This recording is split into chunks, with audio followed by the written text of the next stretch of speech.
Something on that order. Today, I'm very happy to have back with us, Shawn Steele is back today. Right here. Shh. Wow.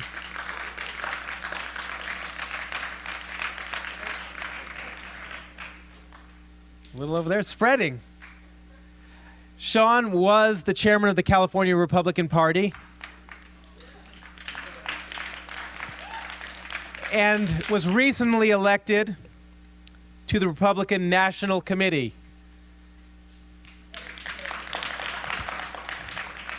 And was Nader's second choice for vice president, but he ended up with Matt Gonzalez. So speaking on behalf of the Ralph Nader presidency, please welcome Shawn Steele.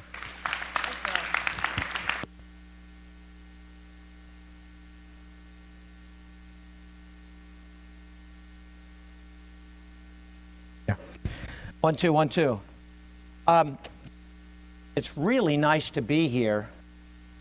Having any Republican, anybody to the center-right coalition to be invited to Berkeley is a big deal. And you know, obviously, if you're not of the politically correct persuasion, you get a little bit nervous about the kind of reception you're going to get. I did get some great pictures of the demonstration in front of the Marine recruiting station, and it's just so classic. I mean, that's the Berkeley that I remember. You know, the folks on the other side, they're a lot older than they used to be, and you know, with their anti-Marine approach, and then a bunch of people that are actually half as old as the protesters with the American flags, and I think that's a good sign. I got elected a couple of months ago to the Republican National Committee. I'm probably the 15th committee man for the California Republican Party to the National Committee. There's 150 members, 3 from each state, chairman, a committee woman, a committee man. We adopted the committee woman concept sometime in the progressive era, and so that's why we have 150 members. That body runs the National Republican Party. It's a $300 million corporation. And it's really been in existence since 1856. And I think that's kind of neat. That's around the time that Cal was formed. And I did a little digging. And Cornelius Cole, of course, and this will be on the final exam, C-O-L-E, was a founding chairman of the California Republican Party and our first committee man. So it's kind of a nice lineage to understand. But he formed it in Sacramento, California, with 4 dry good merchants, because in 1856, America was more divided than at any time in its entire history, including today. There was a movement by the pro-slavery faction to extend slavery in the West. The battles in Kansas and Nebraska were going on. John Brown is out there. It was hellacious. The country was bitterly divided, and at that point, it looked like that California would become a slave state. There was efforts to try to get a railroad directly from Texas to California to accelerate, try to have California flip as a slave state. In fact, the 3 Democrat governors up until 1856 were not only Democrats, all 3 were pro-slavery Democrats, as opposed to northern Democrats. So the Republicans knew they had to do something. The Whig Party was dead. They created the Republican Party in 1856 and presented their candidates who went down the glorious defeat. But 4 years later, Cornelius Cole leading the party, California barely crept into the Republican camp by having a plurality vote for Abraham Lincoln. And that was pretty much the end of the pro-slavery Democrats in California, I would hope. Now, this political election of 2008 is absolutely the most fascinating puzzle, zoo, show, soap opera I've ever seen. And I think many of us will ever see in our entire lives. Everything that I had predicted, I've been wrong. I have been wrong about who was going to win what primary, what was going to go. Remember, the Republicans were going to have the messy primaries. They're going to be slaughtering each other. They're going to be fighting all the way until the convention in Minneapolis. And it was going to be ugly and brutal to the very end. And Republicans weren't going to have any effervescence at all. And the Democrats, it was clear. It was Hillary's convention. It was the first female. She was going to win everything. It was going to be basically a coronation for her. And it flipped completely the opposite way. John John McCain, what a great story he has, if you like the politics. And McCain was, he was the heir apparent. He was the big guy. He was the one that was supposed to win the thing, a year before the primary season. And then in July, he just hit the bottom. I mean, his staff left him. His money dried up. He wasn't invited to anything. He was ridiculed. He was pretty much by himself. He had, in June and July, he had 5 staffers supporting him. And frankly, he was written off by all the smart guys. All the smart ones, all the pundits said, this guy's finished. We'll never see him again. And he kept showing up to these debates, and he kept showing up, and he kept presenting his case. And then, Rudy Giuliani, the interesting, flamboyant mayor of New York, spends $60 million, and he gets 1 delegate. And boy, that's not a good cost ratio for trying to get something done. On the other hand, McCain, limps into these primaries, and he gets stronger and stronger, and then finally by February it's over. Boom. He's a presumed nominee. All the Republicans endorse him, and they're happy. And then the thing that none of us expected, that the nice Democrat primary season has become a wonderful, fantastic uncivil war. And to the extent, from my point of view, I'm just a guy. Today's New York Times lead editorial, they call it Guns and Bitter, and it's talking about how low level both Hillary and Obama have gotten in attacking and insulting each other. It gets really good. Things are bad in the Democrats when Obama's saying shame on you, Hillary. I mean, that's always a bad sign. When they start using the word shame, that's a telltale sign. The fact that Obama in the last 48 hours said that Hillary would say or do anything to get elected. We've been saying that for years. That she likes guns and she's an Annie Oakley. That she's packing a six pack. She's going to be. You're going to find her at duck blinds. The New York Times criticized Obama for hurling sexist jokes against her. Oh, well, you got to agree with that, right? And I certainly do, calling her a monster. But on the other hand, look what Hillary has said. Can't be trusted, 3 o'clock in the morning. One of my favorite stories is Obama's in Iowa, and he's talking about to farmers, in Iowa. That's what you have in Iowa. And he says, have you seen the cost of arugula in a Whole Food market recently? Well, there's a problem with that. Nobody knew what that was, and they don't have a Whole Food market anywhere in Iowa.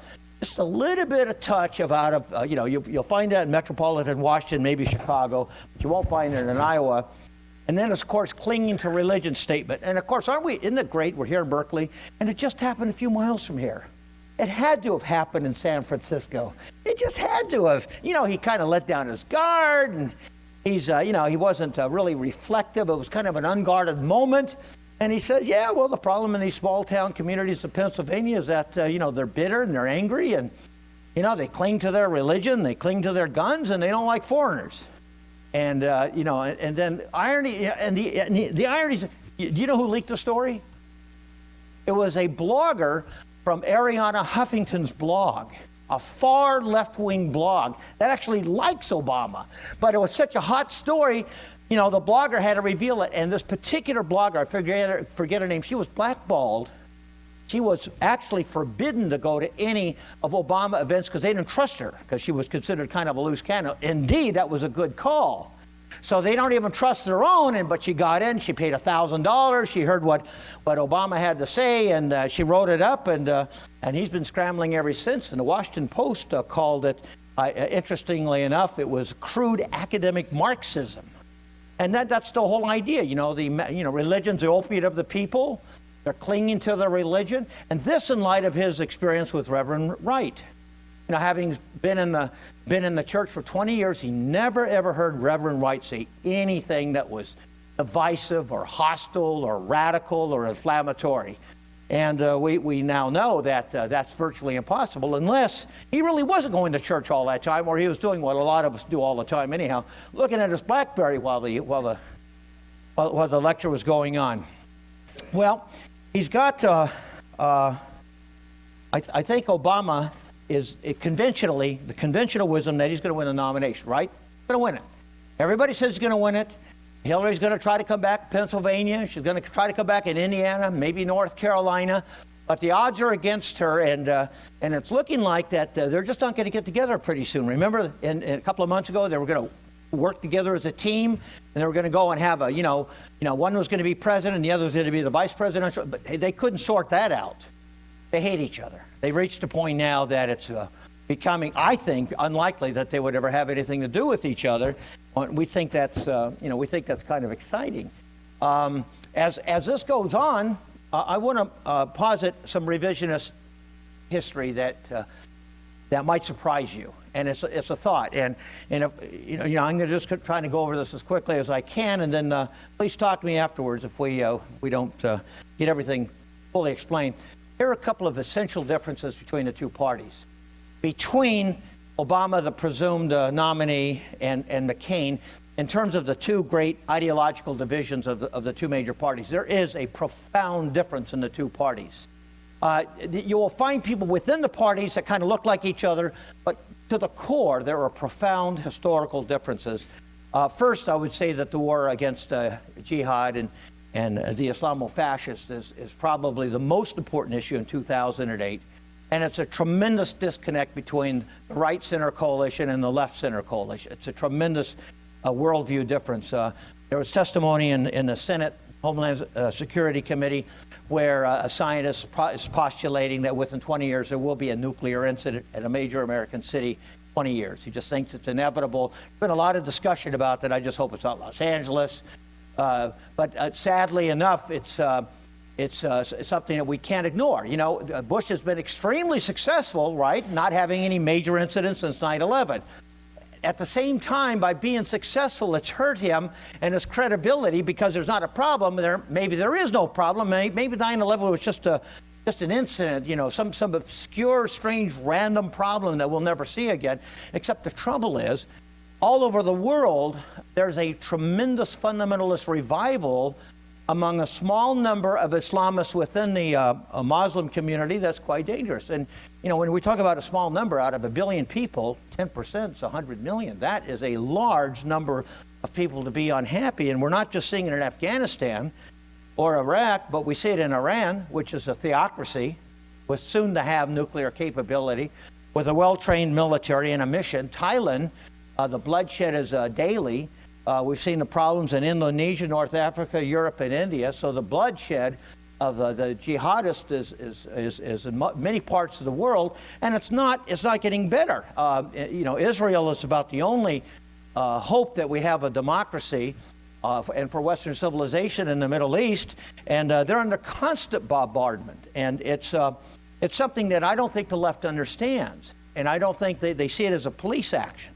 They want to send out the FBI to round up these terrorists and, in a court of law and try to, either sue them or try to go through the Miranda rights. And yet we wouldn't do that with the Nazis. We wouldn't do that with the Japanese imperialists. It's a war. It's a real, live, but a different kind of war. And I think McCain understands that. And for both Democrat nominees to actually suggest seriously that the first thing, not the second, third, or 10th, the first thing they would do is withdraw troops. It's just, first of all, I don't believe them. I bet a lot of the Democrats actually don't believe that they'll do that because it's a preposterous notion. Would you just simply pull out the troops and say you're sorry, we overstayed our welcome? It'd be a political and a cultural disaster for not only the United States, but particularly for the people in Iraq. Then and a book that I would suggest, there's so much good stuff on this.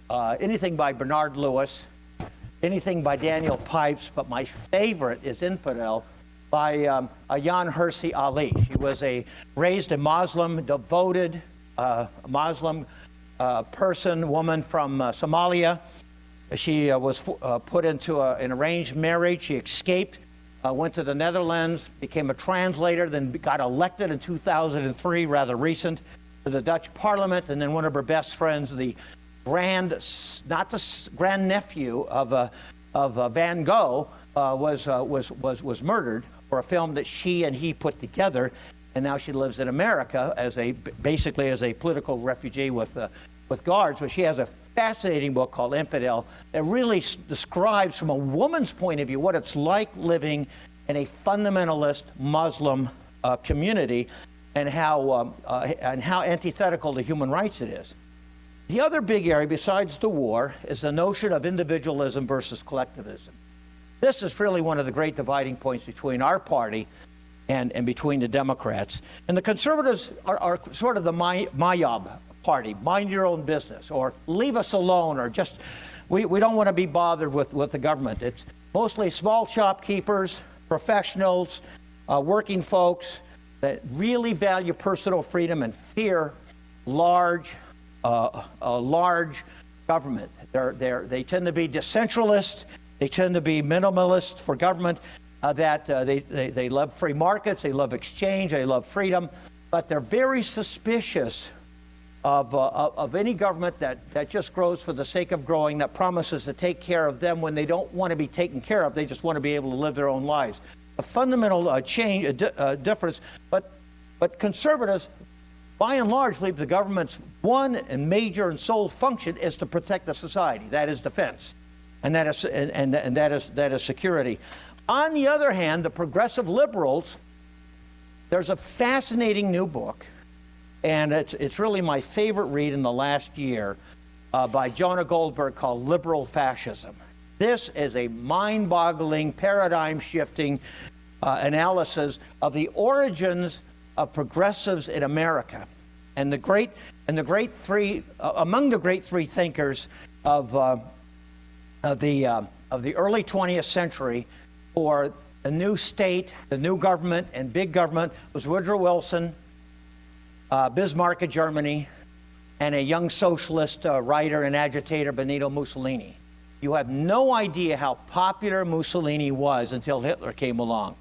He was the talk of the town in London and New York. He got the trains to run on time. He got this anarchic state of Italy to work together, and things were coming to fruition because what they fused and what they came up with, and Woodrow Wilson wrote a book himself called The State, appropriately enough, that the state is a religion. You need a strong national leader, that the state is justified using force for the common good.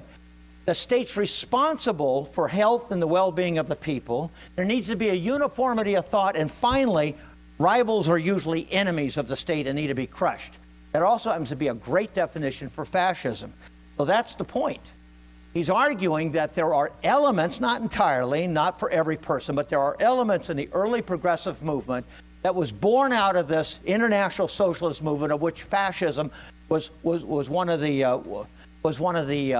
origins from international socialism. And of course, World War I under Woodrow Wilson saw the greatest centralization of power in all of American history up to that time. He had 200,000 people through the Attorney General's office that were deputized to be looking for people that were saying bad things about entering World War I, because it was illegal. It was speech control and thought control on a level that we've never seen before or since. He imposed wage and price controls. He had national boards set up to control industries. He seized railroads.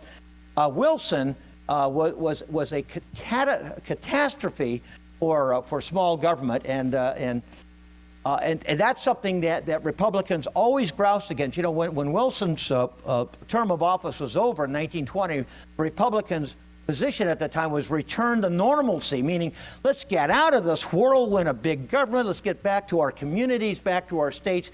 Let's not think that everything has to go through Washington. Well, another major area is what liberals like to do in the turn of the century, in the 10s and the 20s, is what we call the social question. The social question, that what do you do with all these people that are not well educated, that just keep reproducing? In other words, basically they would say idiots were begetting idiots, and this was a big issue for Woodrow Wilson. He wrote about it extensively. Sidney Webb of the Fabian Society, George Bernard Shaw, H.G. Wells, John Maynard Keynes, and it was basically, the movement was called eugenics. And it was very popular, primarily in the United States, and in England. And then after that, the Germans are so amazed that these Americans are so far ahead of their time, controlling populations. That is, you've got to make sure that you have racial health, is literally what it was called. For example, H.G. Wells wrote that the swarms of black and brown and dirty whites and yellow people would have to go. He wrote this in his book called The New Republic, called them parasitic classes. George Bernard Shaw, which you've all seen his plays, you've read his work, well, he also said the only fundamental socialism is the socialization of the selective breeding of man. That was the predominant view among progressives, and then in the 1930s they changed their term from progressives to liberal, and that's their history. They got to own it. Of course, today you're not going to find many pro-eugenics either on the right or on the left, but who was opposing the forced sterilization programs, the emerging abortion industry? Who was opposing that in the 20s and the 30s? It was the Catholic Church. They've always opposed it. It was conservatives that didn't like that kind of government control. Margaret Sanger is somebody you need to study. She's a huge icon within the progressive left community. She founded what's called nowadays Planned Parenthood, and in 1939 she was married to H.G. Wells, oddly enough, but for many years she was agitating for female rights and against population explosion. But she started what was called the infamous Negro Project in 1939, where, quote, the mass of Negroes still breed carelessly and disastrously producing the least intelligent and the least fit. Now, these are very strong words. And she is still revered. You go to any Planned Parenthood community office, you'll see pictures of her. She was seen as somebody way ahead of her time, and yet she was a pure racist in the sense of the word, and it was quite striking about it. And she wanted to have a pure race with more intelligent people, happier children, not so many people that were of what she considered a lot less value. The final difference that I suggest between the two parties, there's so many to talk about, but I'd talk about it in this case is identity politics. In identity politics, how strange history is. Conservatives today, by and large, support, the way Lincoln did, a color-blind society. Society that's not based upon the person's origins or religion or ethnic background or color. And of course, it was the same principle enunciated by Martin Luther King in 1963. But since then, the Black Power movement came in, African centrist movement came in, and now today, what do we have as a fruit of this identity politics? What you have, of course, is you have blacks and Latinos fighting over political offices in Los Angeles. We're seeing that certain parts of Los Angeles are having larger and larger Hispanic populations moving in, and black office holders are losing their power base. And so it shouldn't matter what the race is, but for the leaders, so-called leaders in those two communities, it's a big issue. One of my favorite examples is what just happened in Texas. Anybody follow the Texas primary between Hillary Clinton and Obama? Well, there were street fights and struggles between Latino Democrat delegates and Obama black delegates, right in the precinct level. And this is the ultimate end of identity politics, when it's race overall, it's ethnic origin overall. What you think doesn't matter. It's who you appear to be. That seems to be the key word. And now we're seeing this emerging dichotomy, started off by Louis Farrakhan, and then there's a Reverend Eric Lee in Los Angeles just last week, an inflammatory anti-Semitic speech, and we're seeing more anti-Semitism emerging from certain Christian black ministers. That is just, it's mind-boggling how rife and how widespread it is. So again, suggestion, another Bay Area candidate favorite of mine is Shelby Steele at the Hoover Institute. And he has written a book, Content of Their Character. He's quite good in explaining this background. And finally, I'll close with this because I'm going to get into some questions. Goodness knows where we're going to go. I think the Republicans should really be getting their asses kicked. This is a lousy year. The economy doesn't look that great. Foreclosures. You know, the war's not popular. We like our wars about 4 years long. You know, you put any extra time on that, Americans get really bored, and they want to do something else. And yet, McCain's ahead or even in most polls across the country. And yet, Obama and Hillary keep gutting and hurting each other, that their negatives keep growing on a larger level, and I don't think it's over. So what a strange year You know, the tin soldier, John McCain, walking down, you know, bombs to the left of him, missiles to the right of him. He just keeps walking through the minefield, and he's untouched. I think Americans are going to look at national security as a key issue, and I think if that's what the focus is, McCain's probably going to emerge as the winner. But also, I think conservatives conservatives are not wild about John McCain. That probably helps him in a way. Presumably, conservatives are going to vote for him, and that's what he wants. But his big draw is to appeal to the middle, appeal to the independents, showing that he's a maverick, and that actually might be the good way to go. So I'll close with this. I'm going to give you my cell number if you want to talk politics. That's what I do. I'm not paid. I'm a volunteer, always been a volunteer. I'm a lawyer in private practice. I represent doctors and alternative health care communities. My cell number is 310-629-4943.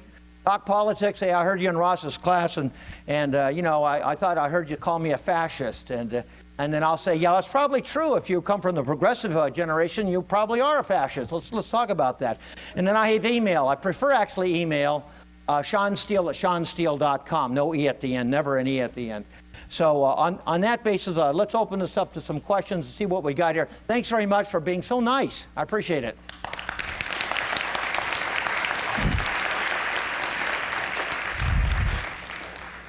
Let's start all the way in the back.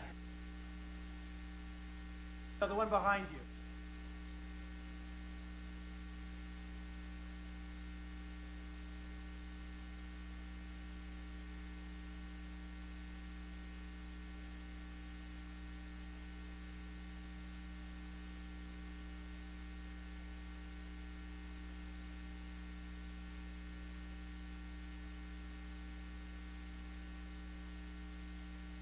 Oh, okay. Okay. Now, eugenics is out of fashion. Hitler completely destroyed the concept. You know, the Holocaust, that was a big downer. And yet even John Maynard Keynes, the economist, was still on he joined a eugenics board in England in 1945, so I guess he was a little behind the curve. But collectivism is basically a notion that the government knows more than you do, knows more about where you should be born, knows more about the kind of health care you need, I represent a lot of acupuncturists and chiropractors. Believe me, they're not included, and they're not happy. And that's just an example of, you know, the state knowing more than the individual. I don't buy that. I think individuals generally are a lot smarter than government bureaucrats. But yes, of course, the whole idea is that what Hillary and Obama are proselytizing is that the government knows more than you do. You're just, you know, some little rube in a small community. We know the best schools to go to. Look what they've done for education.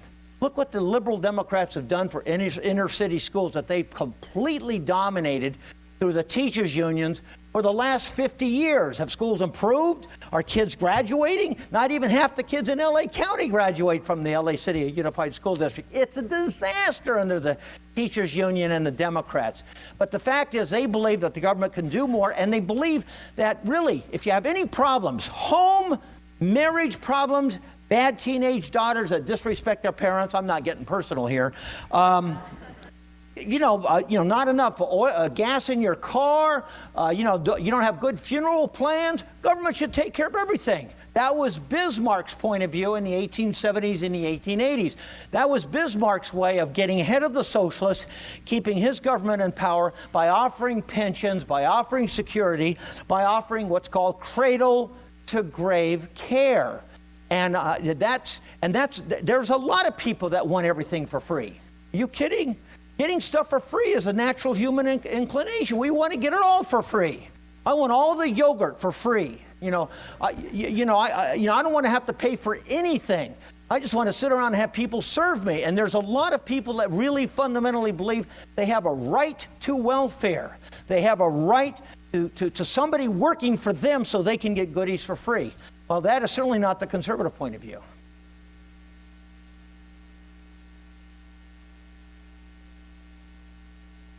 Not very small. It's a great conundrum. And the question is, what's so small about the U.S. military defense system? And that's a huge, huge problem. And here's how I justify it. It's the military is, I think, it's no longer the largest point of our spending.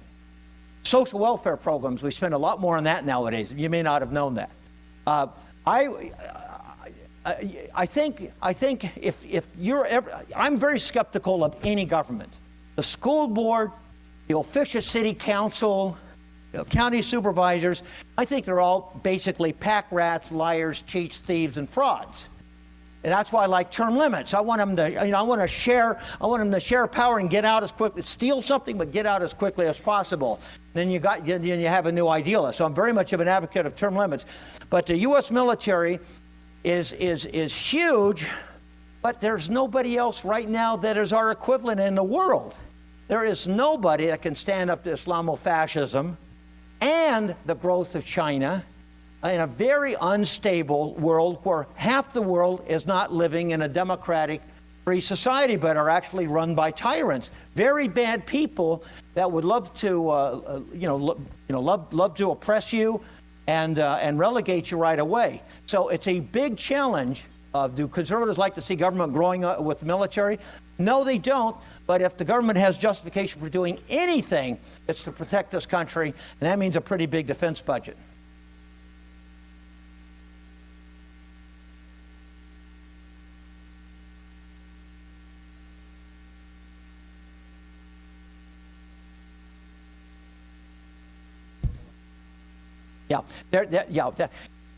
It's a great question. Lincoln talked about, I guess, the integration of races as a bad idea. He said a lot of things that also contradicted that as well. There's a huge body of writing. There are more books published on Abraham Lincoln this year than there was last year. Every year there's more and more books published about Lincoln. It's growing geometrically. And I'd like to think that was not a prevailing view of his. But you could argue, well, those were the times. The white folks thought this, and that was.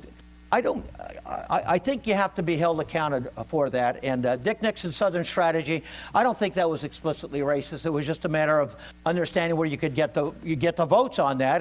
And Dick Nixon is not my idea of a moral person. So I'm not going to defend him at all. I think he was a terribly immoral person. But I think he was far more anti-Semitic than he was, any black. But so I'm not here to defend Dick Nixon.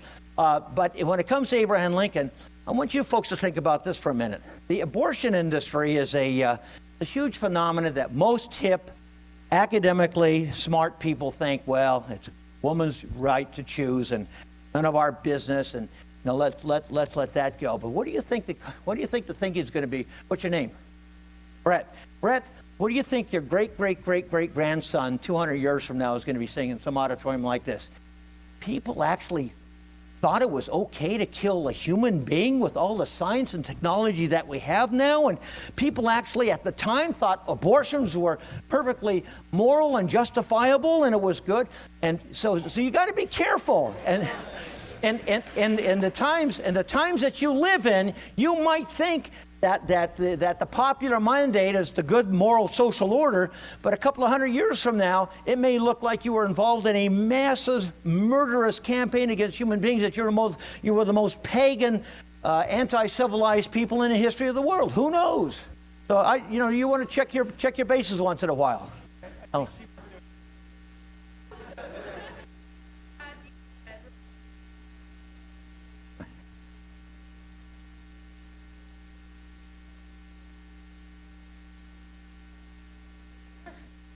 With abortion. Yeah, how does that reconcile? I think that works out pretty good. Minimalist government. Oh, I see. Because abortion's a private concern. Yeah. I wouldn't put anybody in jail for the act. I'm not interested in jailing people and hunting down doctors or women for doing that. I think it's more of a moral question that needs to be discussed, and so it works. It's minimalist government. I'm not one of those, and I think you'll probably find that most conservatives are not interested in draconian enforcement and bringing about abortion laws. That's what you're going to find. I think they find that there's tremendous moral problems with it, that the people that actually embrace and use and are part of the abortion industry are going to have to live with. but I don't think you're going to find an enforcement issue there. So fortunately, that follows your paradigm once again. Conservatives want minimalist government. They want minimalist intrusion. That's not on the agenda.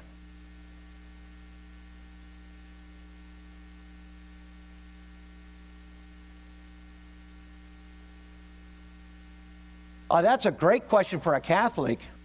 And I mean that. You know, we had a state chairman before me, John McGraw, hardcore Catholic, and he was against capital punishment and abortion. I like capital punishment. I think it's very, very useful. It's really hard. It's really hard to put a bad guy to death. You know, it takes 20 years, costs a fortune. It's very inefficient right now. But I think capital punishment is a moral course of action.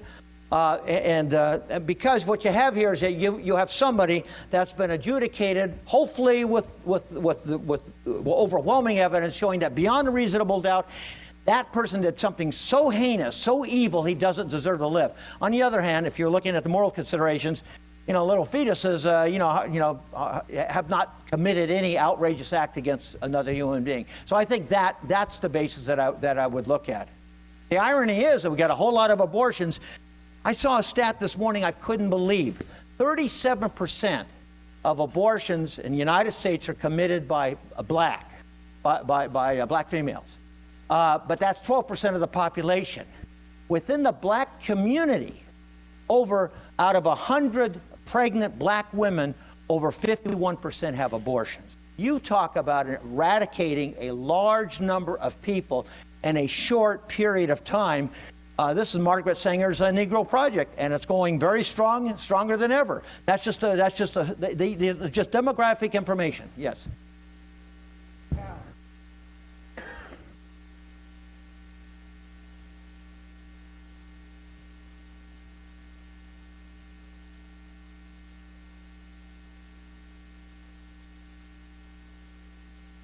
Yeah.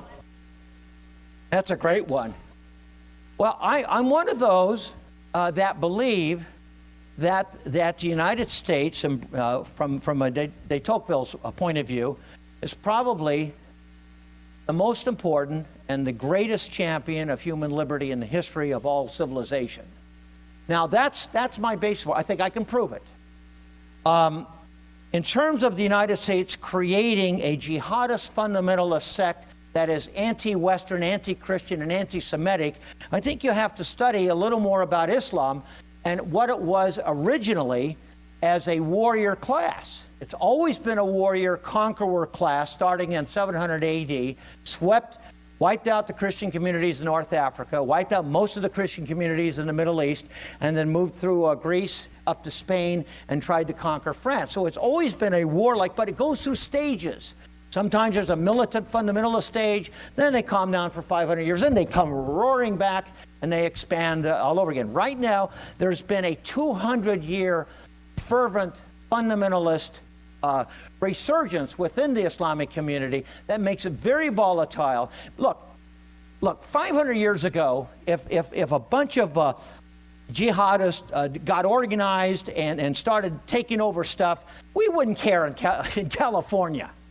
Because, you know, there wasn't any transportation, there wasn't any modern weapons, wasn't any telephone, wasn't any car bombs. It didn't matter, except for the people, you know, in Sudan that were in Ethiopia that were fighting for their lives 500 years ago. But now it's a problem because in a heartbeat, we could be in an airplane in another part of the world in just a few hours. We can use remote controls and blow up things. We can hack computers. We can download designs for nuclear technology off the internet. And so it's a much, objectively, 9/11, I think if that taught us anything, that those big oceans that George Washington talked about no longer protect us. Well, it's a much, much smaller world, and for that reason, it's a much more dangerous world. But I mean, that kind of a question, I think, betrays. I think it needs to really reflect and study what are the origins, what is a Muslim Brotherhood? What are the people behind it? What are sensibilities? And you know what I find astonishing, and I hope some of you find astonishing, I can't think of any greater anti-women's attitude than the fundamentalist jihadist. The destruction against women, the mutilation against women, the subjugation of women is so historically unending. And the evidence is so overwhelming, and yet I'm waiting for those feminists to stand up and say, yes, you're right, Sean, it's terrible what's going on in that part of the world. We're with you. But no, ever since Bill Clinton, feminism has completely lost its credibility in them.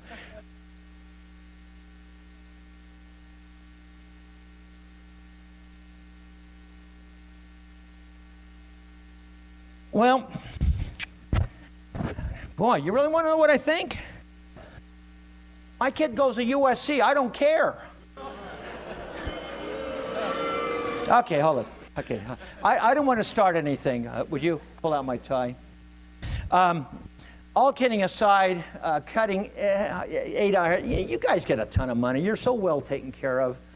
You've got so many good things going for you. I don't have a lot of sympathy. I mean, a lot of folks, you could work. There's a lot of things you could do, but I don't know if retired people are responsible for your education. I don't know if working people are responsible for your education. I think you need to own it up, and you might have to take some loans on it and support yourself. So I'm not a big fan of unending government largesse, and it is true. Out of respect for this fine institution, I did take my tie off today, though, and hope you appreciate that. This is out of friendship. Pandering to the crowd? Yeah, I know.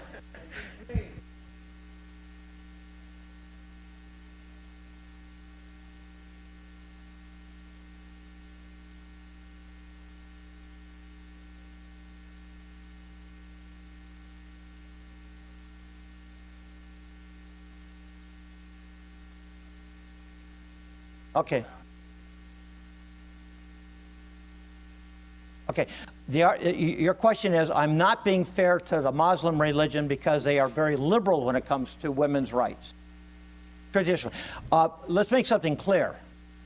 In Pakistan, right after the breakup and it was an independent country, one sect of Muslims went to the government and said, this sect of Muslims, they're crazy.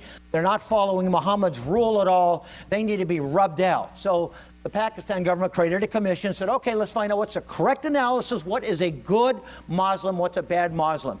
So they went to like 30 of the major religious figures, and they got 30 separate, complete, distinct answers. So I don't pretend to say that there is one unified theory in Muslim. It basically depends on the school, the time, the structure.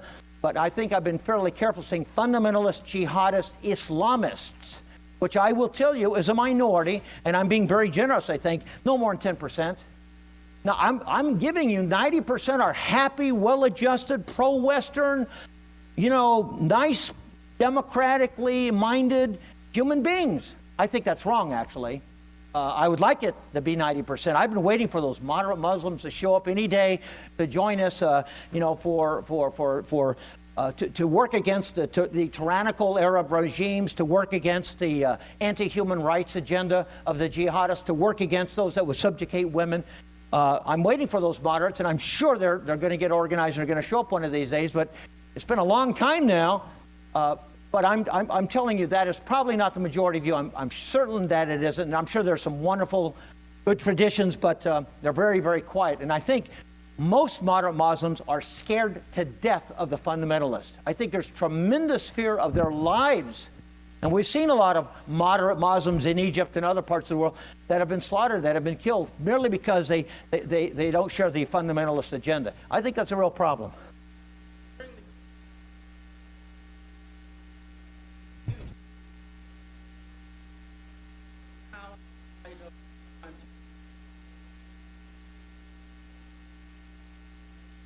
Okay. Should we fund education as a means of effectively fighting the Islamist agenda? And I think that's probably in certain departments that's good. Lawrence Livermore probably could use a few more dollars. I think that might make sense. Okay, well, we got some more than I would have guessed. But I'm telling you, I'm not against funding my God. Education, higher education, you guys get billions and billions and billions of dollars, and oh man, I'm not, you're not in the top 100. I'm sorry. I mean, you're doing really well. Let's not argue. We got some real problems, but higher education's good. I'm totally in favor of it, and that's why we like private schools as well.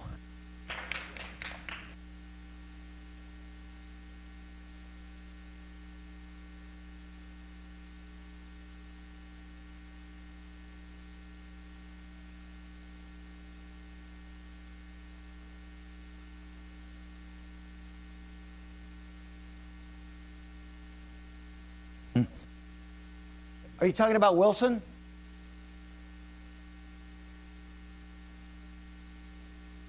Okay. Well, I'm going to try to rephrase your question, see if I get it right. That America is really not the champion of freedom because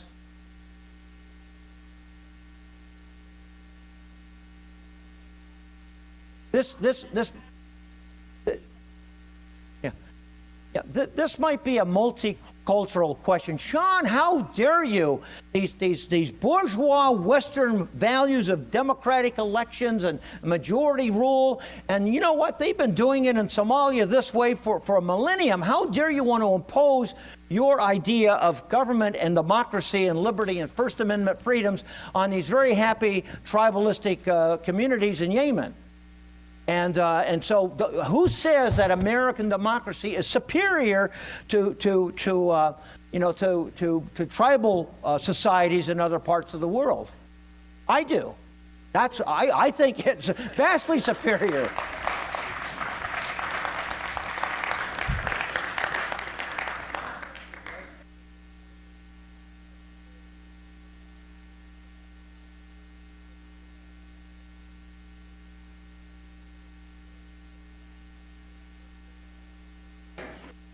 A gay question and a drug question, and that's very efficient. A gay drug question. I'm from the libertarian side of the party, and I'm very much a live and let kind of guy. I go one step further. You want to marry a horse? None of my business. I'm not against. No, hold on. I'm not against polygamy. Maybe I should be against polygamy. Well, I think theoretically I'm not against polygamy. But I certainly wouldn't choose it for myself. Actually, I think that really oppresses women in a fantastic way. But, as a male, as a flawed male, I can certainly see the advantages of that. Same thing with the drug culture. I've seen drugs, certainly destroy a lot of people, but like alcohol, like tobacco, if you want to use a substance that may be injurious to yourself, it's none of my business. And I say power to those that want to intoxicate themselves.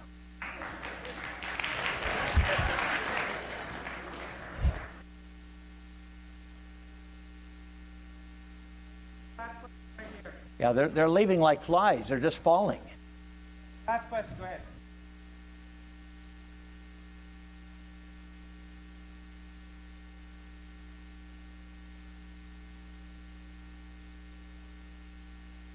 Why have conservatives adopted Israel?